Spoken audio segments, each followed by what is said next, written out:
जीव हमारी जाति है, मानव धर्म हमारा। हिंदू मुस्लिम सिख ईसाई धर्म नहीं कोई न्यारा।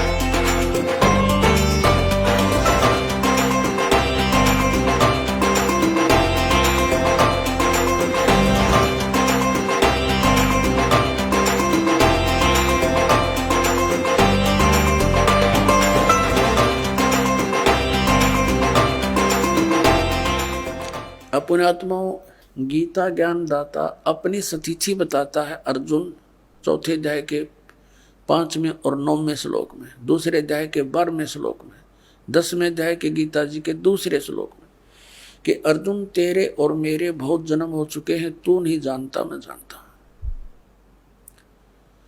मेरे जन्म और कर्म अलौकिक है। इससे सिद्ध हो गया कि गीता ज्ञान दाता तो स्वयं कह रहा मैं नासवान हूं, तो उस नासवान की भक्ति करके वो उस स्थान को कैसे प्राप्त कर सकता जहां जाने के बाद फिर लौटकर संसार में नहीं आते। तो इससे सिद्ध हो गया कि गीता ज्ञान दाता से कोई अन्य परमात्मा है और उसकी साधना करने से ही ये जन्म और मृत्यु का दीर्घ रोग कटेगा।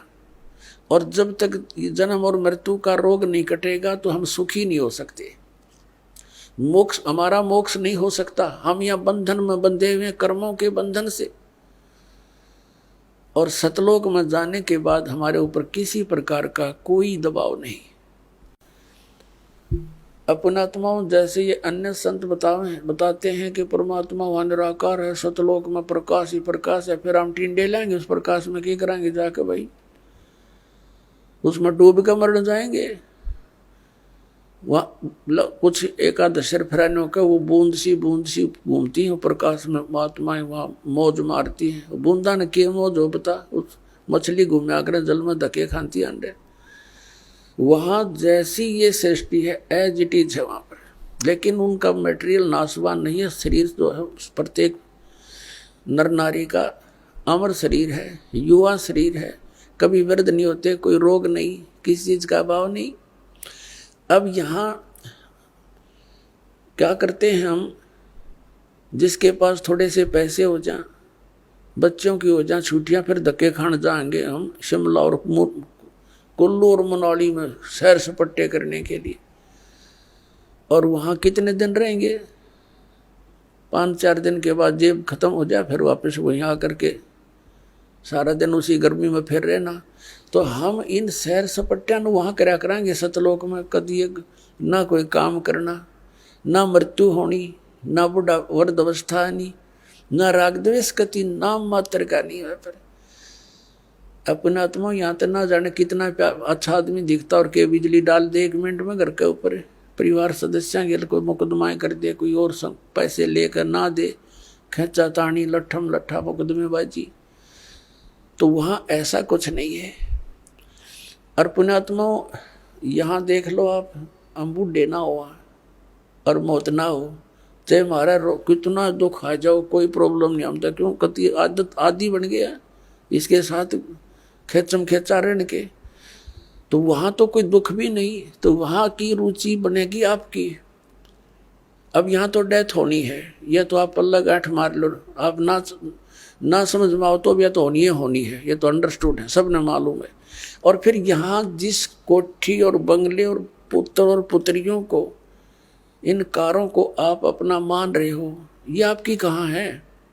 मृत्यु होते ये तो खत्म आपसे, फिर इनकी आशा क्या रखेंगे? क्योंकि यहाँ इस ज्ञान से आपकी आशा हटेगी और यह सच्चाई के आधार से हटेगी। यहाँ से इनमें कति आस्था नहीं रहते। आप यहाँ कितने सुख से रह रहे हो, आपको पता चल जाएगा ये ठिकाना ठीक नहीं।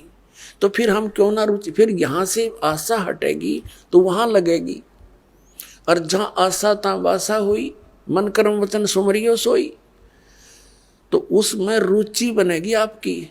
इब कोई कितनी बात बनाता हो, वहां लीन हो जाएंगे। लीन कौन होना चाहेगा? लीन ये तो कहने की बातें हैं। तो परमात्मा ने आकर के वो ज्ञान दिया और आंखों देखा, उन महापुरुषों ने बताया जिन्होंने परमात्मा को देखा।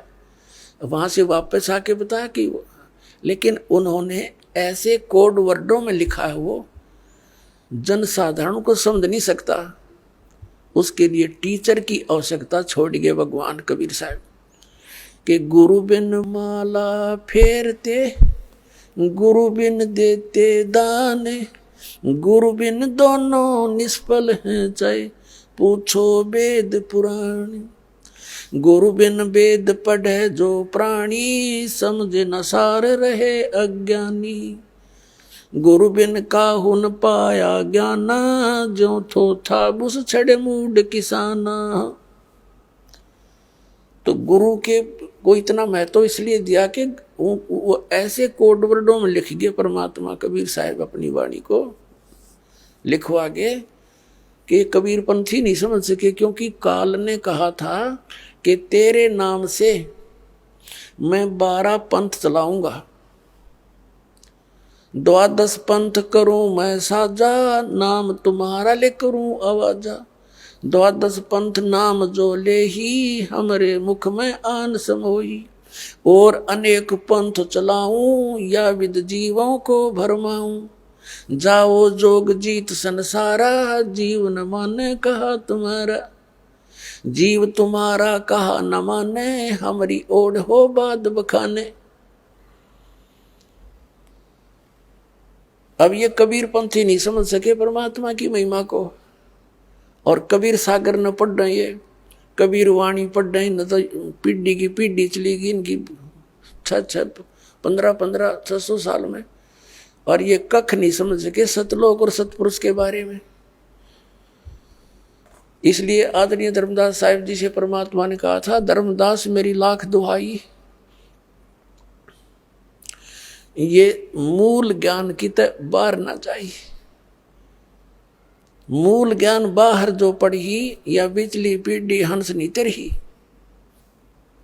तो इसलिए परमात्मा ने इस काल के साथ आंख में चौनी करके, और अब आपको शिक्षित बनाना पड़ा ना, ये विष आपको कतई नहीं खान दो भगवान। चौथा युग बीत गया था, ये विष हमारे निकट नहीं आने दिया है शिक्षा का, इतनी बेईमान बनाती है ये।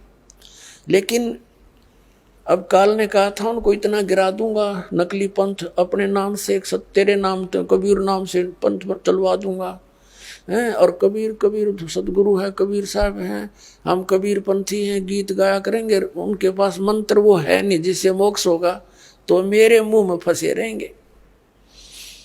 उन 12 उन पंथों में जो नाम लेगा वो मेरे ही मुख में रहेगा।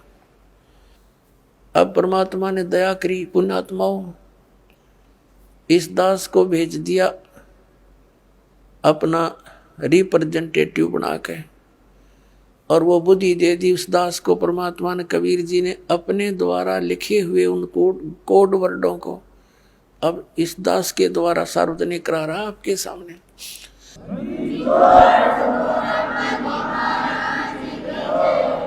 आप सुन रहे थे जगत गुरु तत्वदर्शी संत रामपाल जी महाराज जी के मंगल प्रवचन। अधिक जानकारी के लिए विजिट कीजिए हमारी वेबसाइट www.jagatgururampalji.org। संत रामपाल जी महाराज जी के शुभ आशीर्वाद से पूरे विश्व भर में 500 से भी ज्यादा नाम दीक्षा केंद्र हैं, जिन पर संत रामपाल जी महाराज जी द्वारा ऑनलाइन निशुल्क नाम दीक्षा दी जा रही है। अपने नजदीकी नाम दीक्षा केंद्र का पता करने के लिए संपर्क करें 8222880541।